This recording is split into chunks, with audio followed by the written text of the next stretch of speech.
Assalamualaikum warahmatullahi wabarakatuh. Perkenalkan, nama saya Siti Linda Fadilah dengan NIM akhir 42 dari kelas PKM 3B. Di sini saya akan menjelaskan ayat-ayat Al-Quran tentang pendidikan. Yang pertama, ada Quran Surat At-Taubah ayat 122 yang berbunyi A'udzubillahi minasyaitonirrajim. Bismillahirrahmanirrahim. Wa ma kana al-mu'minuna liyanfiru kaffah falawla nafara min kulli firqatin minhum ta'ifatun liyatafaqahu fid-din wa liyanziru qaumahum idza raja'u ilaihim la'allahum yahzarun. Yang artinya, dan tidak sepatutnya orang-orang mukmin itu semuanya pergi ke medan perang. Mengapa sebagian dari setiap golongan di antara mereka tidak pergi untuk memperdalam pengetahuan agama mereka dan untuk memberi peringatan kepada kaumnya jika mereka telah kembali, agar mereka dapat menjaga dirinya. Quran Surat At-Taubah ayat 122. Selanjutnya ada tafsir Quran Surat At-Taubah ayat 122. Menurut tafsir Al-Maraghi, tidaklah patut bagi orang-orang mukmin dan juga tidak dituntut supaya mereka seluruhnya berangkat menyertai setiap utusan perang yang keluar menuju medan perang. Karena berperang itu sebenarnya fardu kifayah, apabila telah dilaksanakan oleh sebagian, maka gugurlah yang lainnya. Bukan fardu ain yang wajib dilakukan setiap orang. Perang barulah menjadi wajib apabila Rasulullah sendiri keluar dan mengarahkan kaum mukmin menuju medan perang. Ayat ini memberi peringatan tentang wajibnya seseorang mukmin selain berjihad kepada jalan Allah, juga memperhatikan kebutuhan sekitar seperti memperdalam ilmu agama, sehingga dapat memberikan hal-hal yang dibutuhkan secara merata, seperti ilmu berperang dan ilmu agama. Ayat ini memerintahkan untuk sebagian dari sahabat ikut berperang, sebagiannya lagi tetap bersama Rasulullah mempelajari dan memperdalam ilmu agama. Karena memperdalam ilmu agama tidak kalah penting nilainya dengan berjihad di jalan Allah. Surat At-Taubah ayat 122 ini mengandung beberapa nilai penting mengenai pemahaman agama dan tanggung jawab sosial. Dalam ayat ini, Allah menekankan bahwa tidak semua orang harus terjun ke medan perang. Sebagian dari mereka harusnya tinggal untuk mendalami ilmu agama dan mengajarkannya kepada orang lain. Ini menunjukkan bahwa pengetahuan agama sangat penting untuk membimbing umat dan menciptakan keseimbangan dalam tugas-tugas di masyarakat. Dengan demikian, ayat ini mengajak untuk umat tidak hanya berfokus pada perjuangan fisik, tetapi juga memperkuat aspek spiritual dan intelektual, menegaskan bahwa setiap individu memiliki peran penting dalam mendukung pemahaman dan pembelajaran dalam agama. Selanjutnya ada ayat-ayat biologi. Yang pertama ada Quran Surat An-Nur ayat 45 yang berbunyi A'udzubillahi minasyaitonirrajim. Bismillahirrahmanirrahim. Wallahu khalaqa kulla dabbatin mimma faminhum ma yamshi ala batnih wa minhum ma yamshi ala rijlaini wa minhum ma yamshi ala arba' Yakhluqullahu ma yasha innallaha ala kulli syai'in qadir. Yang artinya, dan Allah menciptakan semua jenis hewan dari air, maka sebagian ada yang berjalan di atas perutnya dan sebagian berjalan dengan 2 kaki, sedangkan sebagian yang lainnya berjalan dengan 4 kaki. Allah menciptakan apa yang Dia kehendaki. Sungguh Allah Maha Kuasa atas segala sesuatu. Selanjutnya ada tafsir Quran Surat An-Nur ayat 45. Menurut Quraisy Shihab, Allah adalah pencipta segala sesuatu dengan kehendaknya. Dia menciptakan semua jenis hewan dari asal yang sama, yaitu air. Maka tidak satupun hewan yang tidak memerlukan air. Kemudian jadikanlah hewan itu bervariasi dari segi jenis, potensi, dan perbedaan-perbedaan lainnya. Maka sebagian dari hewan itu ada yang berjalan di atas perutnya seperti ikan dan binatang merangak lainnya. Sebagian lainnya berjalan di atas kedua kakinya seperti manusia dan burung. Ada pula jenis hewan yang berjalan di atas 4 kaki seperti binatang-binatang. Allah menciptakan makhluk-makhluk yang dikehendakinya dengan cara bagaimanapun untuk menunjukkan kekuasaan dan pengetahuannya. Dia adalah zat yang berkehendak, memilih, dan maha kuasa atas segala sesuatu. Air yang dimaksud dalam ayat di atas itu tuh tentang air kehidupan, yaitu air yang mengandung spermatozoa. Quran Surat An-Nur ayat 45 ini tuh menyebutkan tentang penciptaan berbagai jenis hewan dan makhluk hidup yang berbeda-beda. Ayat ini menegaskan bahwa Allah menciptakan setiap makhluk dengan cara dan tujuan yang unik. Ayat ini relevan dengan ilmu biologi, terutama dalam konteks pemahaman tentang biodiversitas dan ekosistem. Dalam biologi, biodiversitas merujuk pada variasi kehidupan di bumi yang mencakup berbagai spesies hewan, tumbuhan, dan mikroorganisme. Dengan memahami bahwa setiap makhluk memiliki perannya masing-masing dalam ekosistem, kita dapat lebih menghargai pentingnya menjaga keseimbangan alam. Ayat ini juga mengajak kita untuk merenungkan proses evolusi dan adaptasi makhluk hidup. Teori evolusi menjelaskan keanekaragaman hayati sebagai hasil dari seleksi alam yang bertindak atas variasi genetik dalam populasi makhluk hidup yang dengan waktu yang lama. Selanjutnya ada ayat Al-Quran tentang kimia, yaitu Quran Surat Al-Zalzalah ayat 7-8 yang berbunyi A'udzubillahi minasyaitonirrajim Bismillahirrahmanirrahim faman ya'mal misqala dzarratin khairan yarah wa may ya'mal misqala dzarratin syarran yarah, yang artinya, maka barang siapa yang mengerjakan kebaikan seberat zarah, niscaya dia akan melihat balasannya, dan barang siapa mengerjakan kejahatan sebesar zarah, niscaya dia akan melihat balasannya. Selanjutnya ada tafsir Quran Surat Al-Zalzalah ayat 7-8. Menurut tafsir Kemenak, dalam ayat-ayat ini Allah merincikan balasan masing-masing amal. Barang siapa yang beramal baik walaupun hanya seberat atom, niscaya akan menerima balasannya. Dan begitu pula yang beramal jahat walaupun hanya seberat atom akan menerima balasannya. Amal kebajikan orang-orang kafir tidak dapat menolong dan melepaskannya dari siksa neraka karena kekafirannya.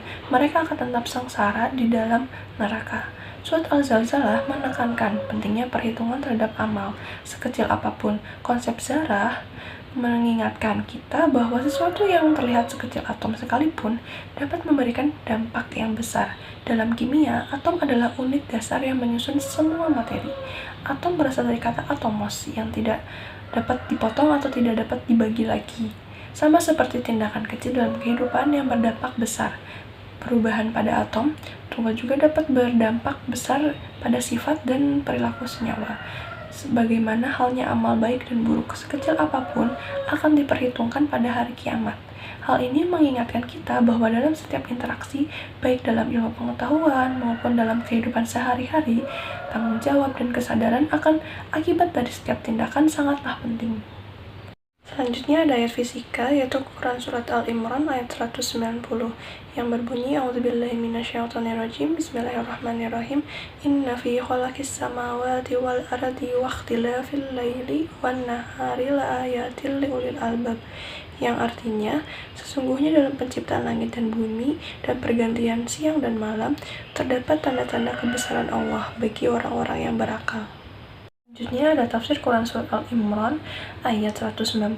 Menurut Quraisy Shihab, ayat ini mengundang manusia untuk berpikir, karena sesungguhnya dalam penciptaan benda-benda di angkasa seperti matahari, bulan, dan jutaan gugusan bintang yang terdapat di langit, atau dalam pengaturan sistem kerja langit yang sangat teliti, serta kejadian dan perputaran bumi pada porosnya, yang melahirkan silih bergantinya malam dan siang, baik dalam masa maupun dalam panjang dan pendeknya, terdapat tanda-tanda kekuasaan Allah Subhanahu wa Ta'ala bagi ulil albab, yakni orang-orang yang memiliki akal yang murni. Ayat ini mengarahkan manusia untuk merenungkan fenomena alam seperti penciptaan langit dan bumi serta pergantian siang dan malam. Fenomena tersebut memiliki kaitan mendalam dengan ilmu fisika yang mempelajari hukum-hukum alam yang mengatur alam semesta. Dalam fisika, penciptaan langit dan bumi dikaitkan dengan teori kosmologi seperti Big Bang Theory. Teori ini menyatakan bahwa alam semesta bermula dari sebuah singularitas yang mengembang dan menciptakan struktur kompleks seperti galaksi, bintang, dan planet. Hukum-hukum fisika seperti gravitasi, elektromagnetis, dan interaksi nuklir kuat serta lemah berperan penting dalam proses ini. Pergantian malam dan siang dijelaskan dalam ilmu fisika melalui rotasi bumi pada porosnya. Rotasi ini menyebabkan bagian tertentu dari bumi menerima cahaya matahari, yaitu berarti pada periode siang, sedangkan bagian yang lainnya itu mengalami malam. Selain itu, revolusi bumi mengelilingi matahari juga mempengaruhi panjang siang dan malam di berbagai belahan bumi. Proses ini mengikuti hukum mekanika klasik seperti hukum gerak Newton yang menjelaskan bagaimana gaya gravitasi dan inersia menjaga keteraturan gerakan bumi dan benda-benda langit lainnya. Selanjutnya ada ayat Al-Quran tentang matematika, yaitu Quran Surat Al-Qadar ayat 3 yang berbunyi A'udzubillahi minasyaitonirrajim Bismillahirrahmanirrahim Lailatul Qadri khairum min alfi syahr, yang artinya malam kemuliaan itu lebih baik daripada 1000 bulan. Selanjutnya ada tafsir Quran Surat Al-Qadar ayat 3. Menurut Kemenag, dalam ayat ini Allah menjelaskan keutamaan Lailatul Qadar yang sebenarnya. Malam itu adalah suatu malam yang memancarkan cahaya hidayah sebagai permulaan yang diturunkan untuk kebahagiaan manusia. Malam itu juga sebagai peletakan batu pertama syariat Islam sebagai agama penghabisan bagi umat manusia yang sesuai dengan kemaslahatan mereka sepanjang zaman. Malam tersebut lebih utama daripada 1000 bulan yang mereka lalui dengan bergelimbang dosa, kemusyrikan, dan kesesatan yang tidak berkesudahan. Ibadah pada malam itu mempunyai nilai tambahan berupa kemuliaan dan ganjaran yang lebih baik daripada ibadah 1000 bulan. Kata 1000 dalam ayat ini tidak bermaksud untuk menentukan bilangannya, tetapi maksudnya itu untuk menyatakan banyaknya yang tidak terhingga. Ayat ini menekankan keutamaan malam Lailatul Qadar yang dikatakan lebih baik daripada 1000 bulan. Secara matematis, 1000 bulan sama dengan 83 tahun 4 bulan. 1000 bagi 12. Bagian ini menjelaskan secara kuantitatif makna malam ini dalam kaitannya dengan konsep perbandingan dalam skala matematika. Hal ini menunjukkan bagaimana angka digunakan untuk memberikan makna yang lebih konkret pada kebijakan spiritual. Dalam konteks aritmatika, ungkapan lebih baik daripada 1000 bulan juga dapat melatih untuk berhitung dengan bilangan besar, seperti mengubah bulan menjadi tahun. Konsep ini dapat diperluas untuk memahami cara kerja perhitungan waktu dalam kalender lunar atau bulan dan matahari atau solar. Penggunaan kata 1000 pada ayat ini menunjukkan simbolisme bilangan besar dalam matematika dan sering digunakan untuk menggambarkan sesuatu yang penting atau berharga. Selanjutnya ada ayat Al-Quran tentang teknologi informasi, yaitu Quran Surat Al-Hujurat ayat 6 yang berbunyi Ya ayyuhalladzina amanu in ja'akum fasikum binaba'in fatabayyanu an tushibu qauman bijahalatin fatushibu ala ma fa'alatum nadimin, yang artinya, wahai orang-orang yang beriman, jika seseorang yang fasik datang kepadamu membawa sesuatu berita, maka telitilah kebenarannya, agar kamu tidak mencelakakan suatu kaum karena kebodohan atau kecerobohan, yang akhirnya kamu menyesali perbuatan itu. Selanjutnya ada tafsir Quran Surat Al-Hujurat ayat 6. Menurut tafsir Kemenag, dalam ayat ini Allah memberikan peringatan kepada kaum mukmin jika datang kepada mereka seseorang fasik membawa berita tentang apa saja, agar tidak tergesa-gesa menerima berita itu sebelum diperiksa dan diteliti dahulu kebenarannya.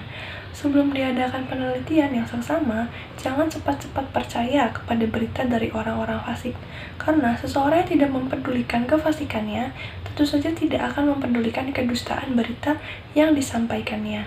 Perlu berhati-hati dalam menerima berita adalah untuk menghindarkan penyesalan akibat berita yang tidak diteliti atau berita bohong itu.